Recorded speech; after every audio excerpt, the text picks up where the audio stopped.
आखिरकार अल्लाह का अजाब आया, जमीन फट गई और कारून अपने सोने और खजानों समेत हमेशा के लिए जमीन में धंस गया। क्या आप जानते हैं दुनिया का वो अमीर तरीन शख्स कौन था जिसके खजाने संभालना भी लोगों के लिए नामुमकिन हो चुका था? ये शख्स कारून था, जो हजरत मूसा अलैहिस्सलाम का करीबी रिश्तेदार और इब्तिदा में एक निहायत नेक और इबादत गुजार इंसान। कहा जाता है कि कारून को ऐसा इल्म हासिल था जिससे वो आम मिट्टी और धातु को भी सोने में तब्दील कर देता था। जल्द ही वो बेशुमार दौलत का मालिक बन गया।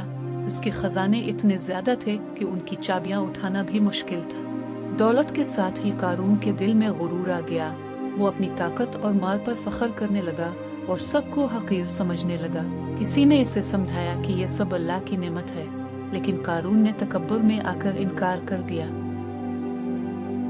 जब उसे ज़िकू देने का हुक्म मिला तो उसने एक खतरनाक साजिश की और नबी पर झूठा इल्जाम लगाने की कोशिश की। आखिरकार अल्लाह का अजाब आया, जमीन फट गई और कारून अपने सोने और खजानों समेत हमेशा के लिए जमीन में धंस गया।